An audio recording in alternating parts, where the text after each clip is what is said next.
What will happen in the winds of winter? Part 1. Let's take a look. Maybe we can predict the story. My name is Johnny Wild, and you are welcome to this video and to this channel. The story. The others will be blocked by the wall from heading south. This we already know. However, events playing out will happen something like this. John is revived, and with his oath completed, is able to leave the watch. Because he died. For the watch. He can take the wildling south to Winterfell because of the big letter. He may have also taken the Red Witch and Stannis' family for their safety. John will meet up with Stannis 3 days' ride away from Winterfell, with food and the ability to find more because of the wildlings, but only enough for the march to Winterfell and have the ability to fight and take Winterfell back. Unfortunately, as George R.R. Martin stated, Shireen is most likely going to meet a fate to fire. Maybe a sacrifice, maybe not. She may also survive her father to be burned by Ramsay during the Battle of Winterfell, as her being burnt is going to be a canonical event. Stannis will obviously be willing to restore the Starks, with Jon as Lord of Winterfell. Kneel before me, lay your sword at my feet, pledge me your service, and you'll rise again as Jon Stark, Lord of Winterfell. At the start of the march to Winterfell, Stannis had 6,000 troops, but only 2,000 were made up of his own men, with the majority being Northerners, with them being between 2,000 and 3,000 being collected on the march south to Winterfell. The issue is Stannis is expecting loyalty from Northerners, but with rations running out, they may decide to declare for Jon as King of the North if he proves to be far more capable.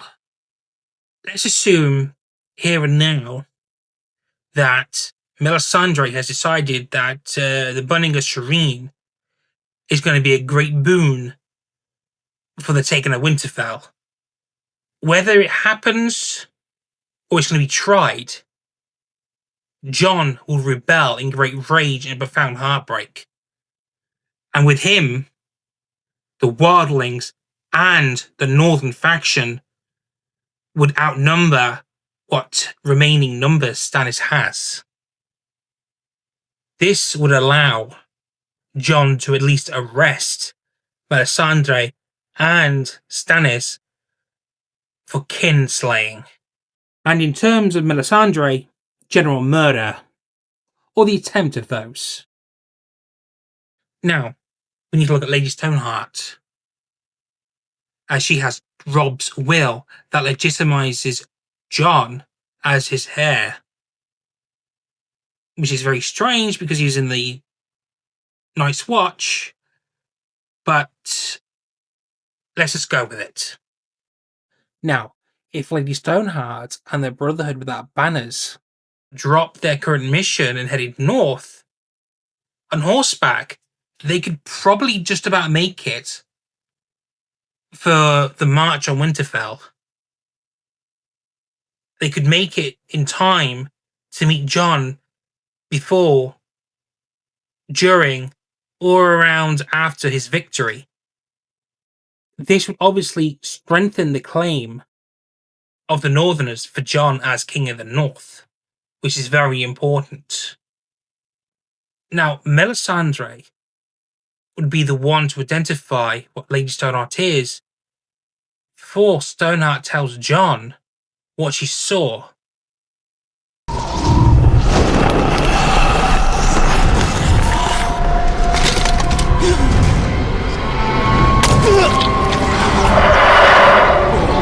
Thus, in the eyes of all present, sealing Stannis' death, but Melisandre may live for the battle to come. So with the crown that Lady Stoneheart has brought to Winterfell, Jon is officially crowned King of the North. Even after the successful battle to retake Winterfell, there has not been a Stark in Winterfell for 2 decades. That is long enough to weaken the spell that needs a Stark in Winterfell at all times. When Jon finally enters Winterfell, after the book's version of the Battle of the Bastards and the internal Northern Conspiracy revolt that helped them gain access, with Mance and his surviving spearwives assisting in his endeavour.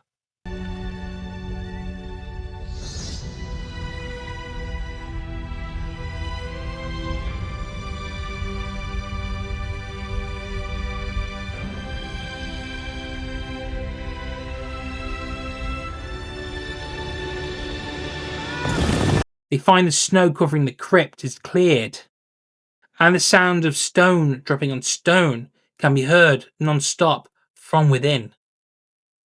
Mance removes his cloak and reveals he is Sir Arthur Dayne and says, "Your uncle, Lord Eddard, feared this would happen.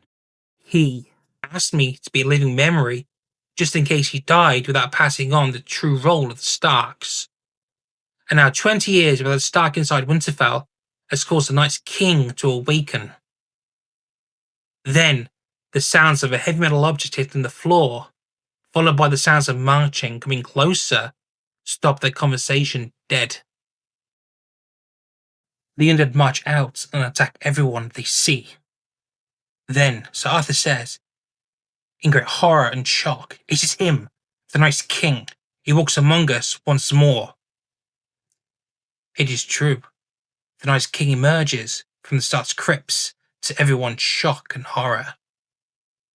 Rather than stay and fight, the Night's King chooses to flee to the wall with what remains of his new undead army.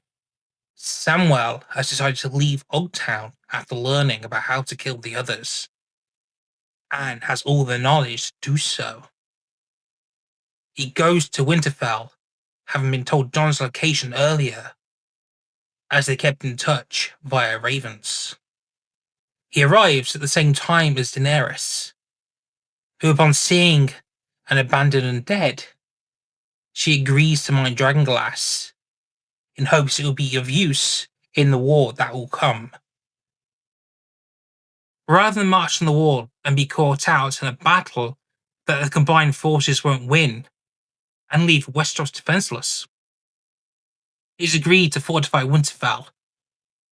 In doing so, the original ice is recovered from the crypts for Jon,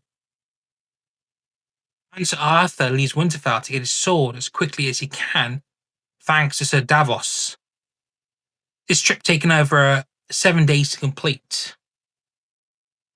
Upon his return, he shows Jon another hidden secret: a cache of dragonglass weapons, a glass candle, and some Valyrian steel daggers, all from the Age of Heroes, located under the old Stark throne.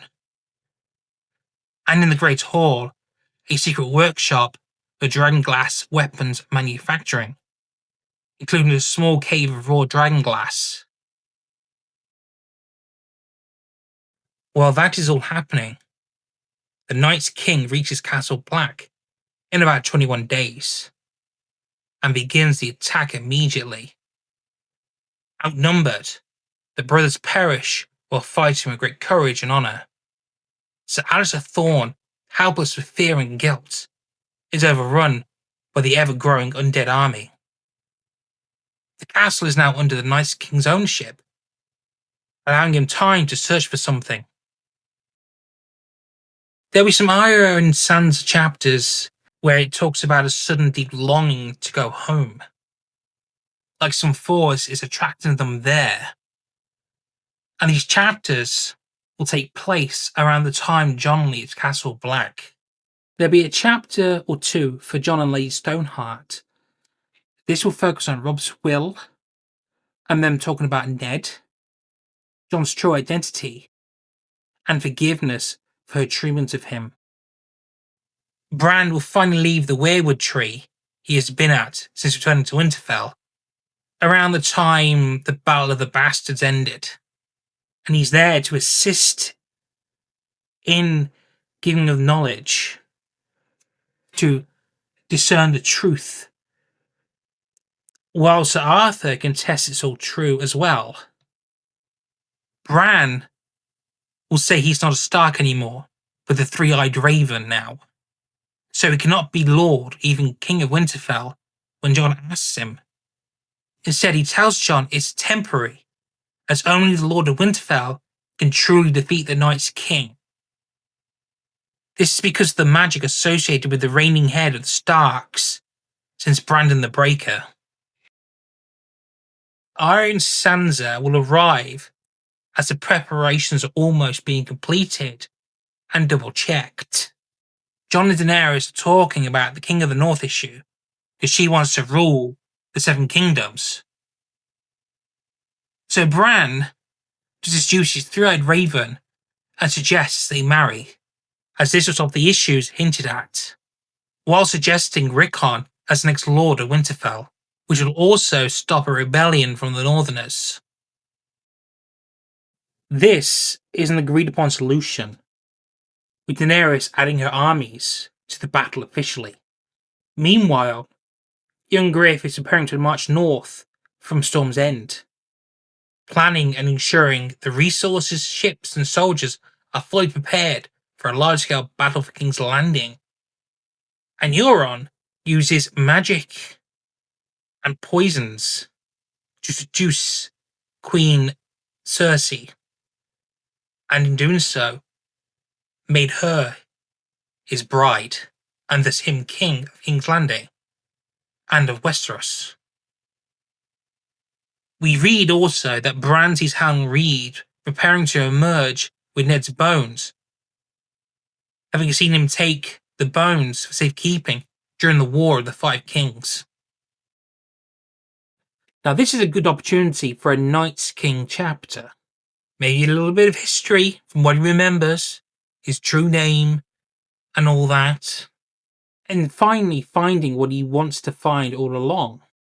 The Horn of Winter, which was locked in either the Wall or Castle Black and forgotten about. This time back to the line in the Oath, the horn that wakes the sleepers. He blows the Horn of Winter, bringing down the wall, allowing those trapped by the wall to join his army and advance on Winterfell and spread winter and darkness as they go. Their arrival is signalled first by the light of the sun slowly vanishing at midday. Then a strong blizzard blows in, snowfall, and then the collective marching of the undead. The Battle of Winterfell, or the Second Battle for the Dawn, has begun. Those who can fight are taking their positions, with the fires being lit and fed. The undead line up and split as the Night's King and his generals are marching through the centre. Then, with a blow of the horn, the undead attack. The Winterfell defenders respond with dragonglass arrows and dragon's fire. Dracarys. Right before the Dothraki launched their attack by the Unsullied and some northern soldiers. Unfortunately, the undead breach Winterfell, and the generals are sent in the second wave. But they are put down by Jon, Sir Arthur, and some others with Valyrian steel daggers, the original Ice, and the sword Dawn. Sansa and Bran are put in charge of the crypt, and over those who are unable to fight. Sansa, guided by Bran, is looking over the crypt area. She finds a hidden armory filled with Valyrian steel swords. Another horn blast, but the Winterfell walls refuse to fall. Instead, the Stark Kings rise from their graves as firewhites, with Bran the Breaker walking up to Sansa. Bran assures her he is good and wants the swords for the Stark Kings to help fight this battle. When all Stark firewhites are armed, Bran the Breaker pushes the crypt doors open and leads the firewhites into battle, slaying the undead where they see them. Bran the Breaker targets the Night's King, but this time he loses the fight. On what remains of the balconies of Winterfell, Ned and Lyanna appear as ghosts. Ned nods to Jon and points at ice. Lyanna smiling a loving mother's smile throughout. Rhaegar soon appears next to her, displaying a father's smile that is filled with confidence and pride in their child. This leads Jon to fight the Night King, while the Three-Eyed Raven tells a true story of Bran the Breaker and the 13th Lord Commander in his POV chapter to the people of the Crypts. As foreshadowed in the first book, Jon defeats the Night King. Unfortunately, he doesn't die. It is explained by Bran that there is no way to kill him. All Bran the Breaker could do was use ice in his blood to seal him away. With the descendants being blood-linked to this, there must always be a Stark in Winterfell, being the reason why he stayed sealed. This must happen again, and this time, great care must be taken to follow this rule. The Stark Firewhite lifts the body of the Night King, while Bran retells the story to Jon so he fully understands who the Night King actually was. Arya, who was fighting alone, joins Jon and Sansa. When the Firewhites puts the Night King back in his tomb, they also put Bran the Breaker's body into his tomb. One nods to the Three-Eyed Raven, who explain how the sealing spell is performed. Rickon has just arrived in Skagos because of his sudden longing to return home. The Starks offer their blood to the spell, with Rickon offering his last to finish the spell. Bran tells them that Lord Eddard planned to do this with Robb before he retired, continuing the seal for another generation. So for now, the seal will hold. Unfortunately, ice will have to stay to hold the spell, but he could make another ice if given the time and resources, including a dragon and some with high magical potential. While they celebrate this great win, Bran tells the true story of Azor Ahai and how he became the first Lord Commander of the Night's Watch. Lord Howland Reed enters Winterfell and hands over the bones of Ned to Lady Stoneheart. When she looks upon the bones, she decides her time is now, and after a farewell with her children and Jon, she asks Melisandre for help, which involves burning. The ashes are then collected and put inside the ossuary of Ned Stark. The forces of Winterfell regroup and prepare for the assault on King's Landing. Arya is sent ahead to make their assault easier using her skills. Lord Davos was tasked with smuggling King Jon, Sir Arthur, and their army into King's Landing, specifically to the sewer entrance at night, where they will link up with Arya to gain access to the throne room and castle. While Daenerys is focused on a frontal assault to draw as many defenders away as possible. On her way to King's Landing, Arya links up with the Hound, and both of them get inside the walls. The Hound came for revenge against the Mountain, and is awaiting his time. Sir Arthur gains control of the King's Guard by slaying Jaime, while Bran fights Euron using their abilities, and Bran eventually wins. They arrest Cersei, who admits that she murdered bastard children by Jaime, and is executed.